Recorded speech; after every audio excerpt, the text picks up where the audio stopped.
RGC Podcast.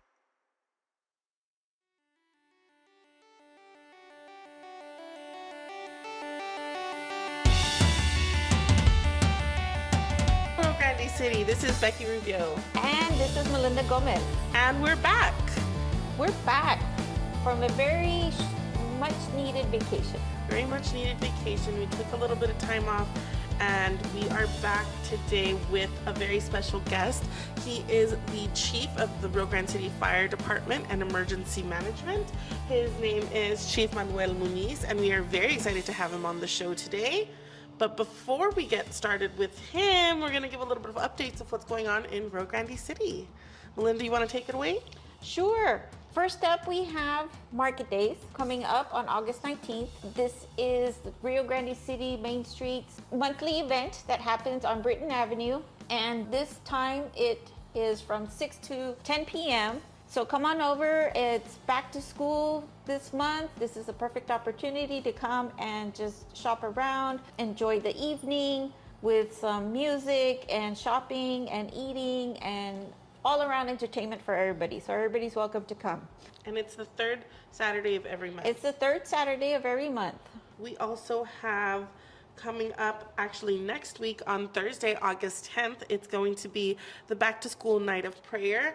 The City of Rio Grande City will be joining several religious organizations for a night of prayer and back to school supply giveaway for all of our local students. So we hope to see everybody there. It's August 10th it's Thursday, August 10th at the Basilio Villarreal Park from 6 p.m. to 9 p.m. We also have, before I forget, we also have for the UTRGV Small Business Development Center, they have monthly webinars available for anybody. But if you're a business owner, an entrepreneur, or startup, you're more than welcome to visit utrgv.edu/SBDC and register for these webinars. They are free to the public and are very informative. And last but not least, the Rio Grande City Public Library will be hosting Fun Friday at the Basilio Villarreal Municipal Park. This Fun Friday, it's going to be the last Fun Friday of the summer reading program, and they are going to give the inaugural walk of the Story Walk. So if you join us at the park at 10 a.m. on Friday, August 4th, Salinas Fitness will also be there doing a demonstration. We're going to do the first walk. By the end of the walk, we'll have read a whole book, and we invite everybody in our community to stop by. Everybody is welcome. It is going to be a fun day. It's going to be warm, so make sure to dress cool, wear a hat, bring sunglasses, as well as some water, because we are going to get fit with Salinas Fitness and have a nice little walk. Excellent. And something else I want to touch on before we get into it with Chief Muñiz is the Office of Congressman Henry Cuellar has monthly neighborhood office hours at the Rio Grande City Public Library. It is the first Tuesday of every month, and although this month they've already done their office hours for the month of August.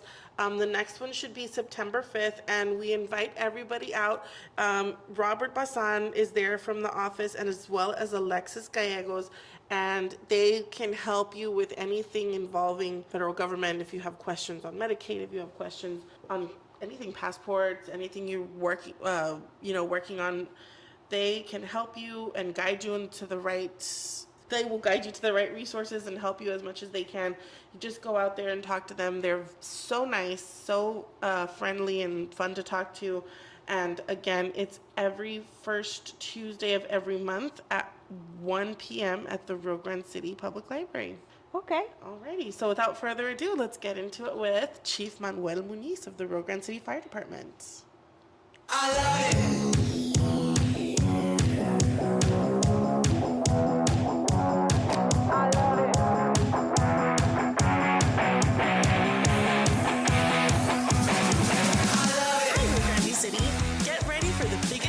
Shopping at Rio Grande City Main Street's Downtown Market Days. Join us this Saturday and on the third Saturday of every month for a day of fun, food, and fantastic shopping. Our outdoor market features over 30 vendors selling everything from handmade crafts and jewelry to fresh products and delicious snacks. But that's not all. Rio Grande City Downtown Market Days also offers music, entertainment for everyone, and a chance to connect with your community. It's the perfect way to spend a Saturday with your family and friends. So mark your calendars and meet me downtown for Rio Grande City Downtown Market Days. Our new summer hours are 6 p.m. to 10 p.m. right here in the heart of our historic downtown on Britton Avenue.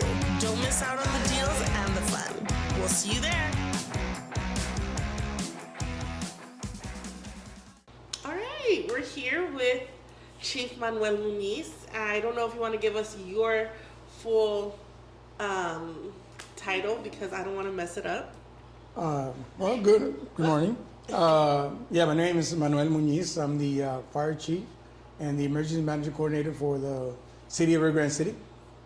Yeah. And the airport. I'm also an airport manager. I do run the airport as well. Thank you. Yes. Awesome. Awesome. Well, welcome to the show. Welcome to the show. Thank you you for being a guest. Thank you. Thank you. We're going to talk just a little bit about what you do on a day-to-day basis.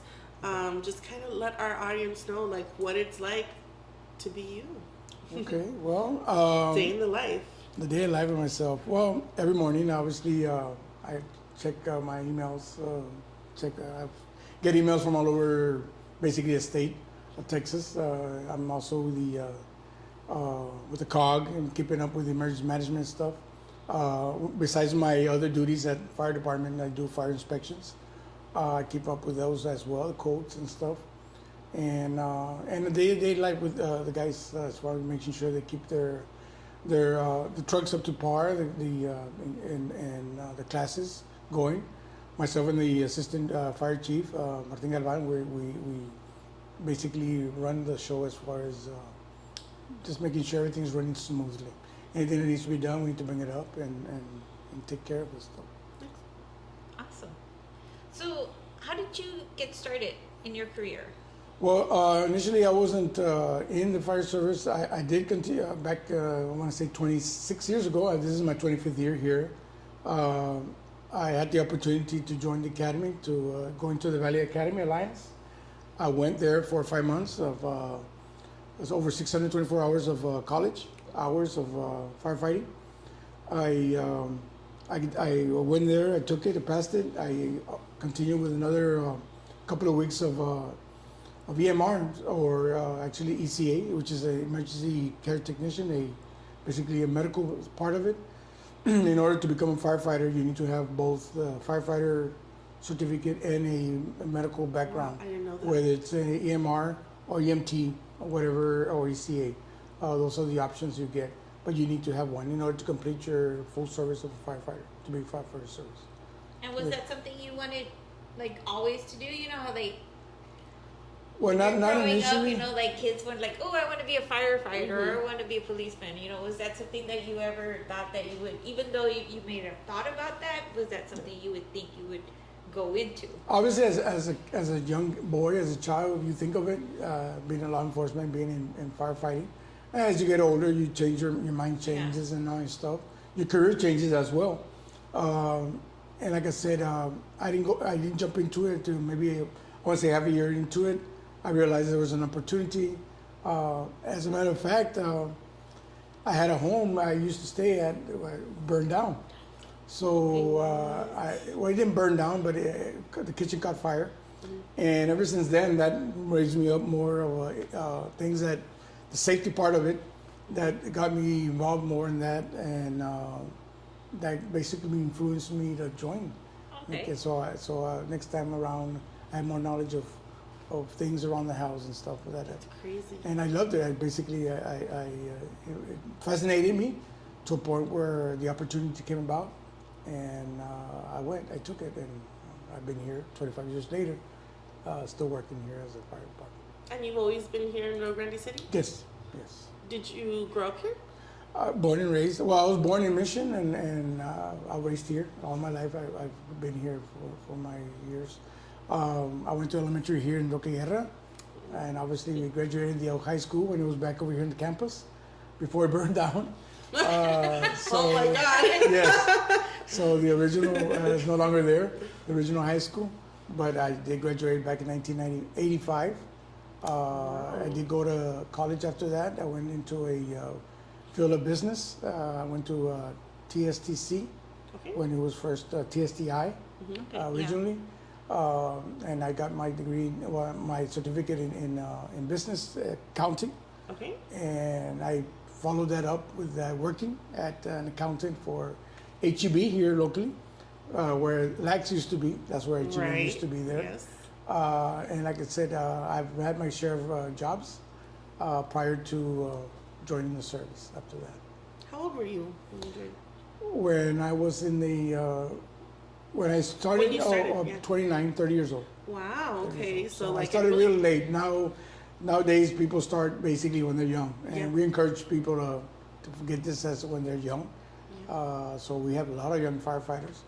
And we have some elderly firefighters as well. They've been there for a long time, as I have. So, and it's weird because I have 20-year-olds or I have 40-year-olds. I don't have anybody in between In the 30-year-olds. middle. Exactly. That's what's strange about it, that there's a gap there, which is good. We have several young guys that hopefully they'll be with us for a while. That's good. And like I said, I'm going on my 25th year. I'm obviously in my 50s already, but I'm still saying I'm there in my golden years, and I'm hoping to go a little bit longer. Yes, you that's have it. to. So until they support me, basically, Yeah. I'm here to help the That's community. good, and the younger ones get to learn and Yes. get the experience from the the more experienced Yes. guys. I don't want to say older, but the more experienced. Well, you get more experience. I mean, there's nothing more like getting experience. You could do classes, you could do work. You read you read your stories and stuff. But you're experiencing it. That's where life. That's where you get more education, living it, experiencing the issues that's going on in the community, Right, basically. So. right. So has a lot changed from when you went to training as opposed to training now, or how has Well, technology or yes, the technology is the same. Basically, the classes or curriculum is there's always little tweaks that get added to the curriculum of what you're required, but you are required to have all of them to get them all. Eventually, there's new things that come up. We had this issue with the COVID coming up, something new. So besides that, that's something else that's implemented health issue wise, taking care of one own. So there's basically more precautions nowadays than it was before when I attended the academy. okay. Right. But it was always safety is always there. I mean, it's always been the case. But obviously, there's always been new changes within the years, but they change with the passing years. Okay. They do adapt to other new creations and stuff. So it's been a while since I graduated from the academy. I did help out the local academy here for a while. I was an instructor here. It's been a while since I last instructed at the local La Casita Fire Department Volunteer Academy. It's been a while already, but I've assisted there in classes. I also helped out in the Alliance, the Valley Alliance Academy. I used to go and teach as well, help instruct the cadets that were going every year. And basically it stays the same. The curriculum is almost the same, but obviously there's more precautions with other new things that pop up, health-wise. And how long is the training? It's 5 months, 5 months, and then you do have, depending on what type of medical you want to go into. You want to go into ECA, which is just the initial part of a medical, and then that's 2 weeks. You want to go into something longer, EMT, that's more of a semester type of a class, maybe a crash course, you could take it for 2 months or so. But that's steps that you have. That's an option that you have to take once you become a firefighter. But they both have to come hand in hand together. So you both have to have some type of knowledge of fire responders that way. So yeah, it depends on what you look for. You want to go into EMT, it's a different program. So it lasts longer, basically. Okay. What are some of the biggest challenges that you face as the fire chief here in the city? Was obviously running the community as far as the emergency part of it, the aspect of it. There's always something changes. I'm also, like I said, the emergency manager coordinator, so that we're always constantly dealing with the weather. See how hot it gets here. We're dealing with the weather as far as heat, and we also have the freeze, and then the hurricanes as well. And with preparations, I mean, and getting those things prepared. We always want to be prepared ahead of time.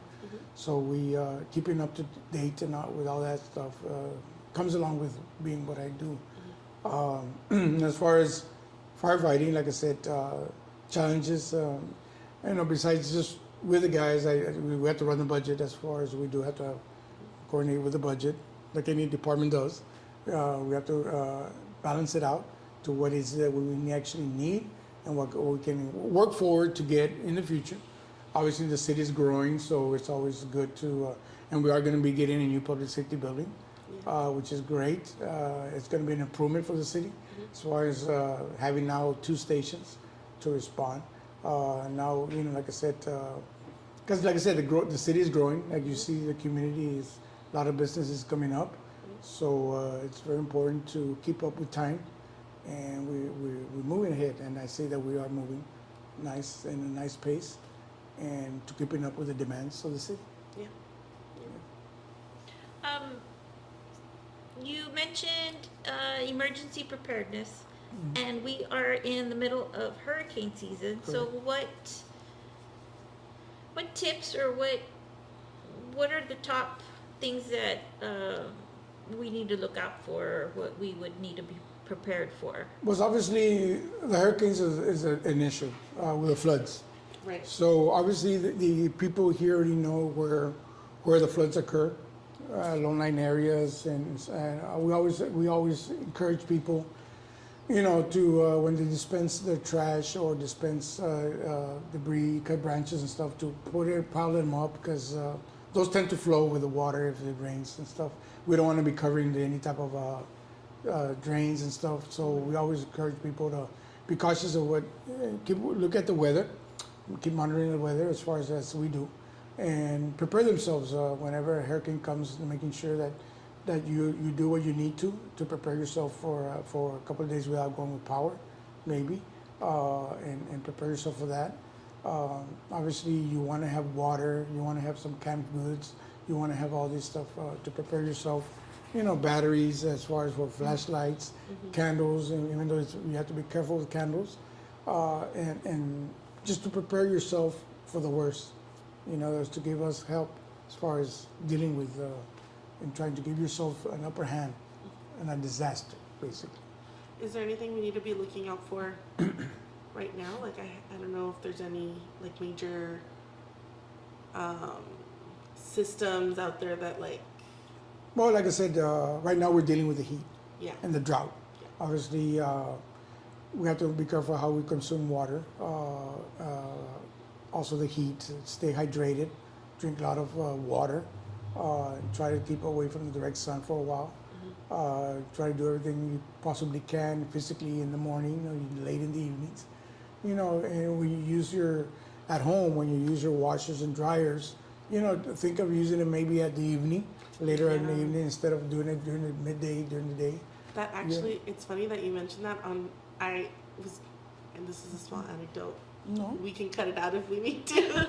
But this weekend I was washing and I threw some towels in the dryer, and like our lights went out and everything stopped, and I didn't know what was going on. It was because we had the dryer on. It was like in the middle of the day. And it's not just yours. I mean, the grid is basically a lot of people consuming energy, especially during that hour of midday hours. Yeah. And if you tend to add more load to your electricity, it does tend to flicker or exactly break on you or shut off on you.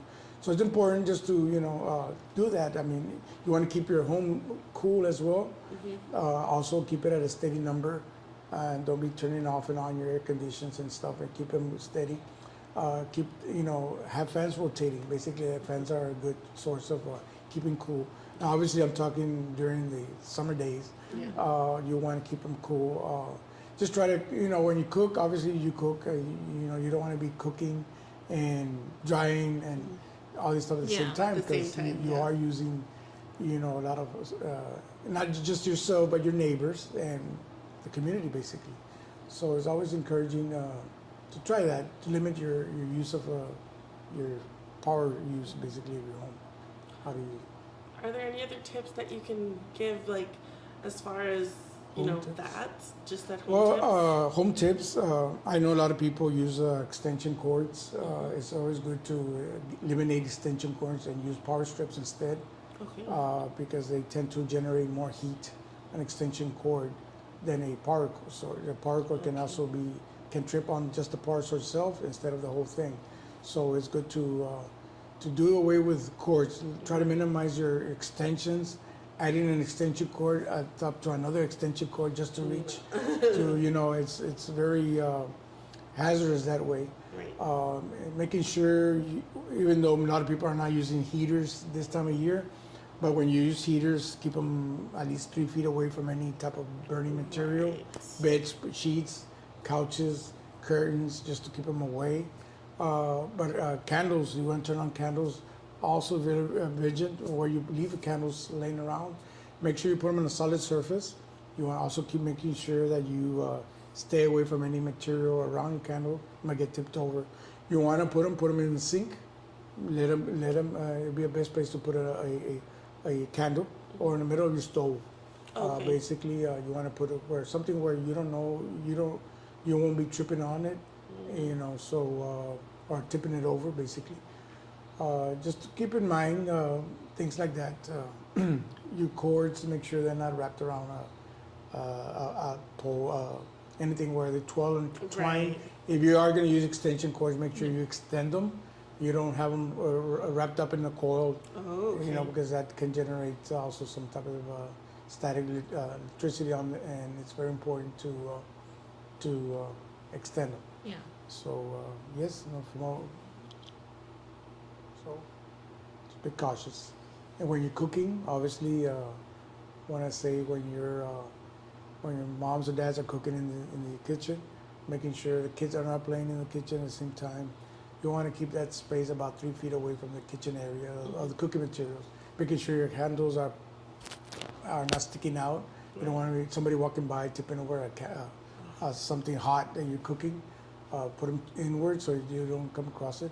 Like I said, keeping rags, and how people want to have rags just so they can wipe their hands real quick, when you're making a mess, Right. just to keep them apart from the heat. Right. Because Don't you leave might, them on the and stove. obviously don't leave your kitchen unattended if you're cooking, Right. because that's, phone rings and you might just get occupied on the phone and you leave your something cooking. Because like I said, talking from experience, that Right. led me to this career. We left the same thing. We left something boiling, and we unattended, and that's what caused the Oh, issue. goodness. So it's very. I know I've left tortillas burning. Oh. So And obviously Grande smoke detectors. tortillas. And it has I smoke know. detectors. Make sure you have Right, smoke smoke detectors detectors. away from your kitchen, because for that same reason, Yeah. because you're gonna be going off.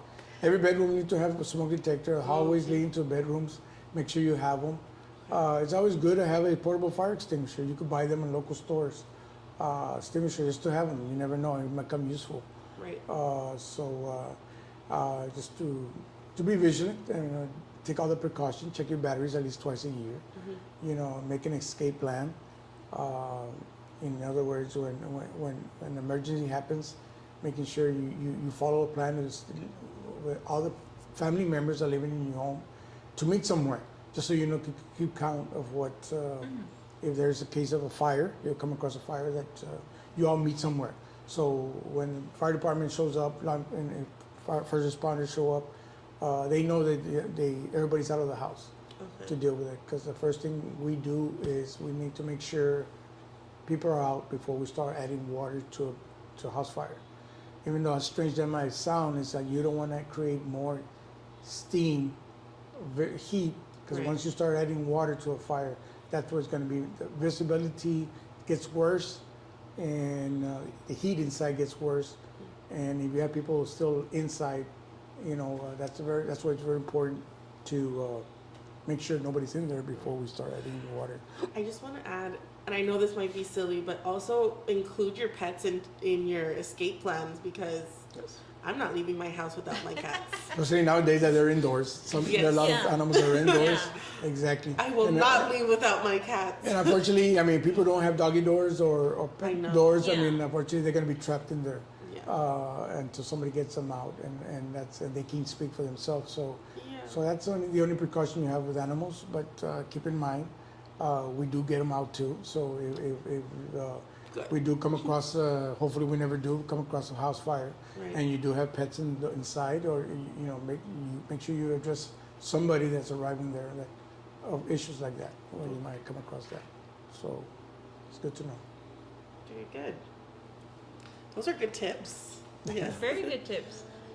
Also reminders. 'Cause, Yeah. I mean, you do come across this information, but then you tend to put it in the back of your mind, and Mhm. you know, You don't want to think about those things. Well, you don't. Yeah, I mean, no. the one thing you don't want to do is think about it. Right? Yeah. But yet again, we have to be on top of that. Basically, Yeah. we as our job, our duties, we need to do this. I know Fire Prevention Week is coming up in October, the second week of October, and that gives an opportunity for us to go and talk to the kids and give them a little insight of that, what homes need to do. So I know it in silence. Gee. If you could, No, you can't put it on silent. no, you can't.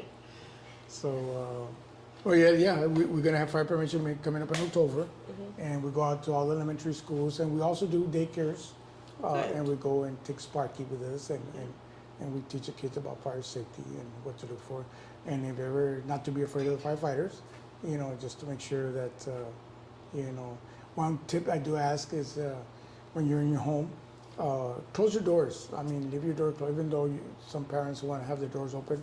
But if there is a fire in your home, you want to have doors closed to prevent spread of fires. That's why you have smoke detectors out there, out by the hallways, by the doors, inside by the rooms, to let you know where there's smoke coming in your property. But at the same time, smoke is what handicaps the people. It kills most people. The fire itself doesn't, but the smoke itself knocks people out and they can get out. So that's very important to prevent the spread of fires by closing your doors behind you when you go to bed or anything like that. And also just to make sure that when you get out, stay out, basically. And all that we teach in the Yeah. kids and the fire prevention week that we do in schools and stuff. Yes. That's good. And you always make it real fun. The kids enjoy it. Oh, But yes. it gives good information too, like Yes. you need to be aware. We need to make them enjoyable for the kids, Yeah. so they can, they might pick up something, the most simplest thing, 911, stuff like that. So Yeah. It's important for them to know their addresses, because sometimes they call and they don't know their addresses, and it's very important to know your address. That's true. Yeah. That's So- true. Some kids don't even know their parents' phone number. They just think like, oh, it's in the phone. It's fine. Yeah. But Yes. you And like I need- said, 911 is used for emergencies and Yeah. just for emergencies. just for emergencies. Yes. With the way things are outside, it's so hot, it's so dry. What kind of tip? I mean, obviously, like, don't have fires outside. Well, yes. First of all, the city does have ordinance Right. burning trash in your property. We do give citations for people that burn. There's ordinance, and it's been out there for a while already, so people should be familiar with that. So we don't encourage people. People that are gonna do barbecue outside, make sure you're away from your home, at least 10 feet away from barbecuing from your house. Anything overhang of your house, make sure you're away from it. Don't use gas. You obviously, use the proper materials to cook. But if you're gonna be outside, especially with this type of weather, like I mentioned before, make sure you hydrate a lot, because your body tends to, when the heat, you don't wanna get heat stroke and stuff. So it's always very important to keep hydrated, the shade and stuff. If you have to get up earlier to do stuff in the morning, and that'll be great to do that. Stop it, because if I don't answer it, it's always going to be big. Keeping reminders. Just a little tip. I mean, just to stay, like I said, hydrated. It's very important. When you smoke, obviously the city does have ordinance of smoking in public areas. But obviously, a lot of people smoke anyway. So just keep in mind that how when you disregard your cigarettes, make sure you Yeah. put them in containers, nice containers. You Yeah. know, dispose of them correctly, Yes. basically. Don't litter. Yeah. Don't no litter, correct? Don't Because you'll be litter. surprised with the heat that we have right now. Oh yeah. And a brush fire can happen real quick. And a second it can happen. And it's get out happened of before. control really quick. Yes. Even as much as you see a vehicle driving along and chains, when they pull in vehicles, the chains that are wrapped around the vehicles, Oh yeah, they create that they sparks. drags, they Yeah. create sparks. And we've had several of those already. So make sure when you drag vehicles or pulling something, you have chains, make sure they're curled up to where they're not dragging on the concrete, on the cement, on the asphalt, because that tends to add sparks, creating fires as well. So just be vigilant to what everything, and like I said, it's always good to have to look out for your friends and your family as well. So Yeah. Fire safety is very important. Yes. yes, Yes. yes, it is. As far as firefighting equipment, what is the most difficult to operate? Well, it depends. And like I say, our guys are skilled to handle all the equipment that we have on the trucks. They're trained to man them. But there's some equipment that we use that are extremely heavy, but we use them. The jaws of life, for instance, Okay. to move them from any place, and we tend to use them. We have to be careful how we use them. Right. Yes, they do a great job in destroying a vehicle, cutting up in vehicles. But we have to be careful how we use it also. And that to me is a little bit more challenging, using those And jobs. how big are they? Like how? Well, they're not that, they're about 3 feet and 3 feet to 5 feet, depending on what you consider, just the tool itself instead with the extension cord, and then obviously it's a lot Oh, longer. okay. But the equipment itself might be 3 feet, Uh-huh. but it's heavy, they're heavy equipment. But like I said, we keep an eye on each other. Whenever we turn on one of those equipment, we always have a spotter. Okay. To making sure that we're looking what we're supposed to be cutting, or Uh-huh. Right. that's Making very sure nothing's dangerous. in the way. Nothing in the way, and because as far as even stabilizing the vehicle, we have to make sure the vehicle doesn't move while we're trying to open up the vehicle. So that I want to say that's one of the equipment that we use that might be challenging in some Okay. ways, but the guys are well trained and do it, and they can. I mean, we do have power saws, we do have a tertiary saw. I mean, power saws. We do have K12. We have we have a lot of stuff, pipe poles and a lot of equipment. Obviously, the pump, hoses, but as far as the difficult ones, it's The jaws jaws of of Jaws life. of life, especially with a name like that. Oh, Yes. yeah. It's just a nickname. They're Hearst tools. Basically, Right. they're tools Yeah. created for Yeah. just like that. Right. This might be a silly question, but what are some of the things what are some things that you all respond to that aren't fire related? Like, do you all respond to other calls? We do get a lot of calls from animal calls, even though the city has animal control. We do the bee calls. Oh, bees, that's right. But we have to understand, the public needs to understand that bee calls, we do only the bees that we see. They're internal, inside walls, we don't do. We only do external bees that are out in the trees or out somewhere where we're not destroying property, because we're going to add water and soap to it. So we make sure, something where we can see, we can get rid of them. Right. We do from anything from lift assist, because we do a lot of medical calls as well. Okay. We do a lot of medical. That's the reason why we need to be first responders and have medical. We have several EMTs on our department that are good in what they do, and that's one of the areas that we do a lot.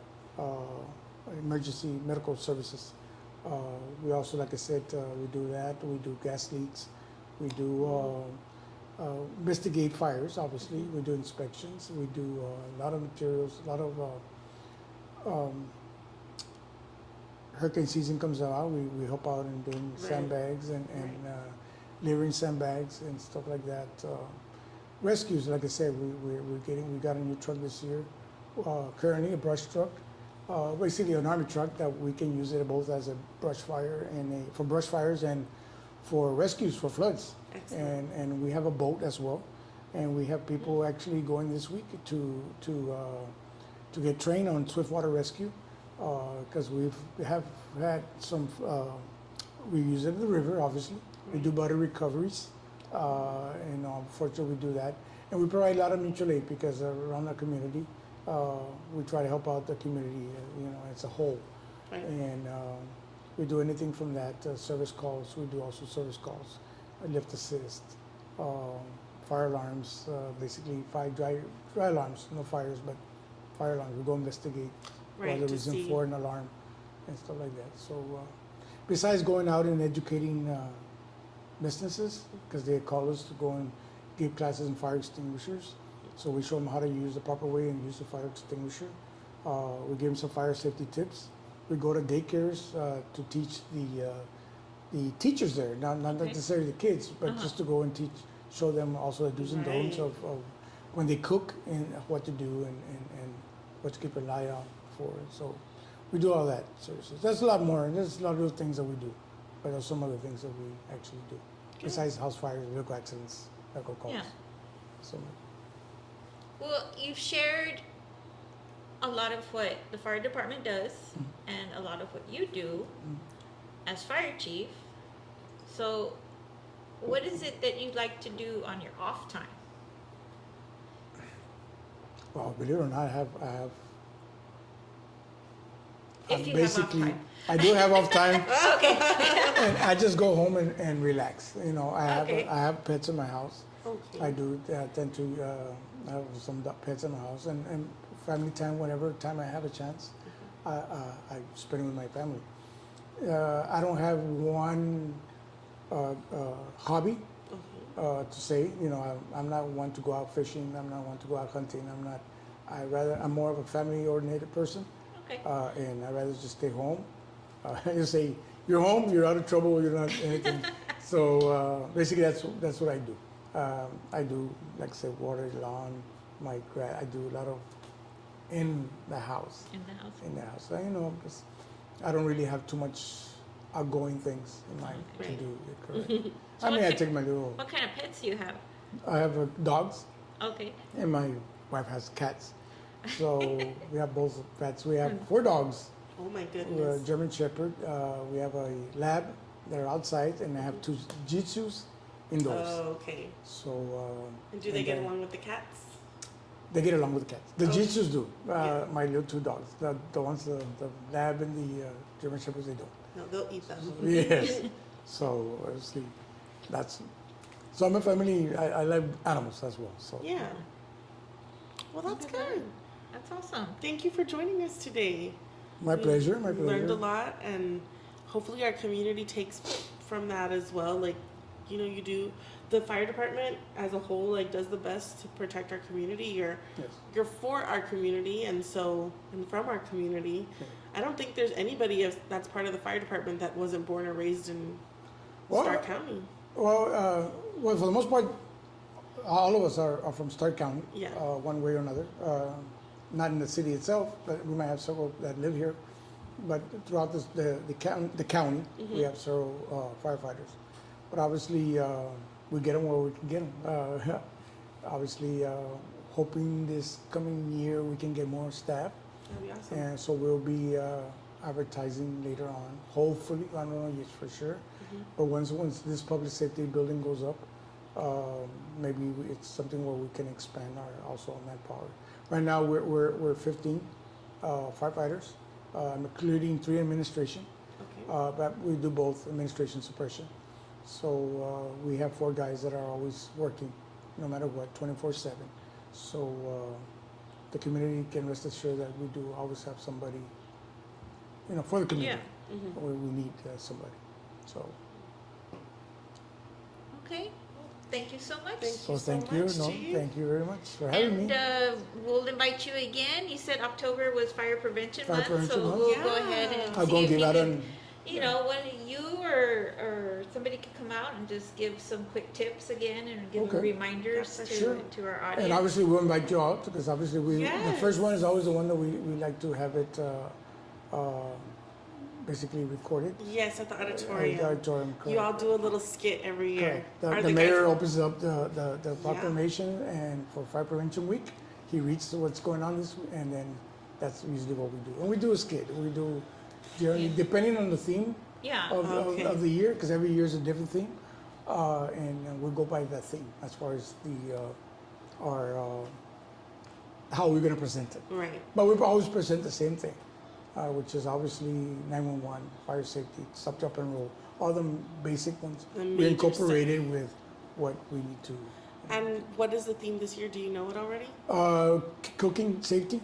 That's Okay. safety cooking. That's basically for this upcoming year, just being safe around the kitchen, basically. So we're gonna have something similar, basically a display of what the kitchen might have, Right. and then go for model from that to do our skit. The guys always make it fun. Yeah, they make it fun. We have our clowns. Yes. Yearly. Be cooking with Sparky. Cooking with Sparky. That combination. 5-star at a 5-star restaurant. Correct. So, Awesome. Thank you so much, Chief. And, if you need to reach the chief, call 911. No, I'm just kidding. no. Don't do that. Don't do that. I was just kidding. No, just call us, local number, 956-487-5312. You can get a hold of us. Somebody's always answering the phone. Excellent. So if you need anything, like I said, any questions you can answer, you could call that number. Excellent. Emergency, obviously, 911. 911 for emergencies. Only. Emergency only. only, yes, correct. I was just joking earlier. No, I'm pretty sure you are. But you never know, some people. I know. Let me just say it again. Yes. 911 emergencies only. Correct. So, Awesome. no, but it's glad to have this opportunity to talk to the community. So, If we thank you get, for having me again. of course, and if we get any questions, Sure. we'll write them all down and we'll get you back in here so you can Sure. answer them. And they can always reach us at the fire department. If they have any Right. questions, they can always reach out and ask us. We're there to help out the community. as we And the can. phone number was 956 487-5312. 5312. Excellent. And someone always answers the phone. Yes, somebody's always there to answer the phone. Perfect. Okay.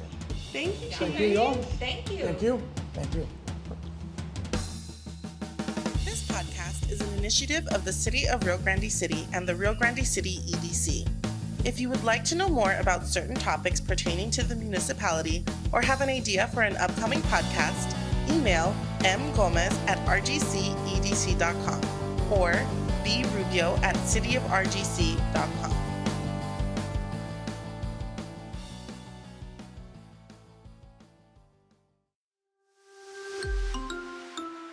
RGC Podcast.